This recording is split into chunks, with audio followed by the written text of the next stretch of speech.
માંગરોળ નગરપાલિકાની ચૂંટણી ફોર્મ ભરાવાના છેલ્લા દિવસે કુલ 116 ફોર્મ ભરાયા છે। માંગરોળ નગરપાલિકા ચૂંટણીના પડઘમ વાગી રહ્યા છે અને આજે ફોર્મ ભરાવાના છેલ્લા દિવસે ભાજપ, કોંગ્રેસ અને આમ આદમી પાર્ટી, બસપા અને મીમ સહિત તમામ પાર્ટીઓએ ફોર્મ ભરી પોતાની પાર્ટી જીતશે તેવી આશા વ્યક્ત કરી હતી। જ્યારે ગત ટર્મમાં કોંગ્રેસ અને ભાજપ મળી નગરપાલિકાની બોડી બનાવી હતી, ત્યારે આ બાબતે કોંગ્રેસ પ્રમુખને પૂછતા આવું કોઈ ગઠબંધન થયું ન હોવાનું જણાવ્યું હતું। કોંગ્રેસ પ્રમુખે વધુમાં જણાવ્યું હતું કે તમામ ઉમેદવારો લડશે અને જંગી બહુમતીથી ચૂંટણી જીતશે તેવી આશા વ્યક્ત કરી હતી। માંગરોળ નગરપાલિકા સામાન્ય ચૂંટણીમાં શહેર કોંગ્રેસ પ્રમુખ હારૂનભાઈ જેઠવા અમે માંગરોળના અંદર કુલ 9 વોર્ડમાંથી અત્યારે 6 વોર્ડના અંદર સિમ્બોલથી લડીએ છીએ। કોંગ્રેસ પાર્ટીના સ્થાનિક લેવલથી અમુક સમજૂતી કરવી પડી છે એ કરી છે। શહેરના મુખ્ય મુદ્દાઓ ખાસ કરીને ઘન કચરાનો નિકાલ એ મુખ્ય સમસ્યા રહી છે અને રેગ્યુલર પાણી આપવું, દરેક વોર્ડના અંદર આંગણવાડી સ્થાપવી એ મુખ્ય સમસ્યા છે। આ બેઝ ઉપર અમે લડવાના છે। મોંઘવારી જે છે, બેકારી છે, એ પ્રશ્નોને પણ સામાન્ય જે સત્તા પક્ષ છે એને ધ્યાનમાં રાખીને અમે લડશું। જ્યારે કોંગ્રેસ અને આપ દ્વારા ગઠબંધન કરીને કોંગ્રેસ અને આપના 12 ઉમેદવારો ચૂંટણી લડશે અને જીતનો દાવો કર્યો છે, પરંતુ આ દાવાઓ કેટલા સાચા ઠરશે તે તો પરિણામ જ બતાવશે। માંગરોળ નગરપાલિકા માટે આમ આદમી પાર્ટી અને કોંગ્રેસનું જે મજબૂત ગઠબંધન થયું છે તેના ભાગરૂપે 8 સીટ ઉપર આમ આદમી પાર્ટીએ પોતાના મેન્ડેટો આપ્યા છે અને અધર જગ્યાએ આમ આદમી પાર્ટીના ઉમેદવારો પણ કોંગ્રેસ સાથે લડી રહ્યા છે। મારા જણાવ્યા પ્રમાણે અને જ્યાં સુધી મને જ્ઞાન છે ત્યાં સુધીમાં ગત બોડીમાં ભારતીય જનતા પાર્ટીમાંથી 6 જણા તૂટી અને કોંગ્રેસ સાથે જોડાયા હતા અને એમની બોડી હતી, ન કે ભારતીય જનતા પાર્ટી અને કોંગ્રેસની। જીતની કેવી આશા? જીતની સંપૂર્ણ વિશ્વાસ છે।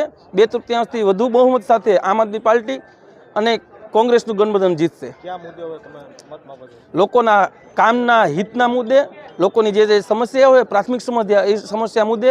જ્યારે શહેર ભાજપ પ્રમુખે પણ જીતનો દાવો કર્યો છે, પરંતુ માંગરોળ શહેરની જનતા કોને તાજ પહેરાવશે તે તો પરિણામ બાદ જ ખબર પડશે।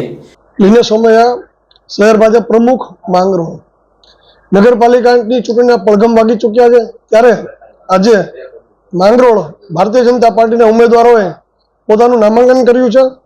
ભારતીય જનતા પાર્ટી 6 વોર્ડમાંથી એટલે કે 24 સીટ ઉપર ઉમેદવારી કરી છે અને આ નગરપાલિકાની ચૂંટણીમાં ભારતીય જનતા પાર્ટીનો ભવ્ય વિજય થવાનો છે એ નિશ્ચિત છે। સાથોસાથ અમારી જે વિકાસની રાજનીતિ છે એના પર વિકાસના નામે અમે લોકોની વચ્ચે મત માંગવા જવાના છે અને અમને લોકો અમારી સાથે છે અને અમને વિજય વિશ્વાસનો સંકલ્પ છે। આજે મને વોર્ડ નંબર 3 માંથી જે મને આ મોકો મળ્યો છે તો ભારતીય જનતા પાર્ટી તરફથી, તો મને આશા છે કે અમે આ ચૂંટણી જીતશું। સમસ્યા માંગરોળની અંદર છે અને કેવી સમસ્યા દૂર કરશો, શું કહેશો? લોકોની જે કંઈ પણ સમસ્યાઓ છે તે સમસ્યાઓ અમારાથી બનતા પ્રયત્નો એવા હશે કે જે તાત્કાલિક તે સમસ્યાઓનું નિરાકરણ આવે અને અમે તે લોકોના દુઃખોમાં ભાગીદારી બનીએ તેવી અમારી ઈચ્છા છે। બીજી તરફ માંગરોળ નગરપાલિકાની ચૂંટણીમાં વધુ એક પક્ષ મીમ પાર્ટીનો ઉમેરો થતા મીમ પાર્ટીએ પૂરજોશમાં ચૂંટણી લડવા પોતાના ઉમેદવારોને મેદાનમાં ઉતાર્યા છે, તેથી ભાજપ કોંગ્રેસને મોટું નુકસાન કરે તો કોઈ નવાઈ નહીં। જી, હું સુલેમાન પટેલ, AIMIM જિલ્લા પ્રમુખ, જુનાગઢ જિલ્લા પ્રમુખ માંગરોળ। આજ રોજ છેલ્લી તારીખે અમે 21 ફોર્મ અમારી પાર્ટી દ્વારા ઉમેદવારોને રજૂ કર્યા છે। માંગરોળની કુલ 36 સીટો છે અને અમારી લડત જે પાયાના પ્રશ્નો છે માંગરોળની પ્રજાના એ બાબતે રહેશે, જેમ કે અનિયમિત પાણી, ખરાબ રસ્તાઓ, એ પછી માની લ્યો ગાર્ડન, શાક માર્કેટ, ઘન કચરાની મોટી સમસ્યા, સફાઈની મોટી સમસ્યા, ચારે બાજુ ગંદકી દેખાય છે, શાક માર્કેટ જર્જરિત છે, પછી પુસ્તકાલય જે છે, લાઇબ્રેરી, એનું ક્યાંય ઠેકાણું નથી, વર્ષોથી બંધ છે। એક ગાર્ડન વેરાવળ રોડ ઉપર જે બનવાનું હતું એમાં 2 વાર ગ્રાન્ટ આવી તો એ ગાર્ડન એમને છે, ટાવર ગ્રાન્ટ એમને બિનઉપયોગી જેવું છે। એટલે અમારા જે પ્રજાના પાયાના પ્રશ્નો છે જે અણુકેલ છે અને અત્યાર સુધી જે ભ્રષ્ટાચાર થયો છે એ ભ્રષ્ટાચાર ન થાય અને સરકારમાંથી આવતા પૈસા લોકો માટે લોકોમાં જ વપરાય એવું ભ્રષ્ટાચાર મુક્ત શાસન કરી અને અમે પ્રજાના વર્ષોથી અણુકેલ પ્રશ્નોનો ઉકેલ લાવીશું. અને અમને આશા છે માંગરોળની પ્રજા ઉપર કે અમોને સંપૂર્ણ બહુમત આવશે અને અમે જીતી અને ભ્રષ્ટાચાર મુક્ત શાસન કરીશું. માંગરોળ નગરપાલિકામાં ઉમેદવારી નોંધાવવાના છેલ્લા દિવસે મોટી સંખ્યામાં ટેકેદારો અને ઉમેદવારો ઉમટી પડ્યા હતા. મારું નામ નરેશગીરી ગોસ્વામી, હું વોર્ડ નંબર 2માંથી આજે ઉમેદવારી કરું છું માંગરોળ નગર સેવા સદન માટે. આજે ઘણા વર્ષોથી માંગરોળમાં પાણીની સમસ્યા, રોડ રસ્તાની સમસ્યા, ઘન કચરાની સમસ્યા, આવી સમસ્યાઓને લઈને હું કોઈ રાજકીય માણસ નથી, પણ લોકોની સમસ્યાને લઈને મારા મિત્ર મંડળ ધાર્મિક સામાજિક ગ્રુપ સંસ્થાઓએ મને કીધું કે તમે ઉમેદવારી નોંધાવો. તો આજે મેં મારી ઉમેદવારી નોંધાવી છે.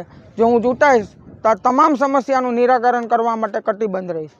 ત્યારે 9 વોર્ડ માટે 36 ઉમેદવારો મેદાનમાં ઉતર્યા છે.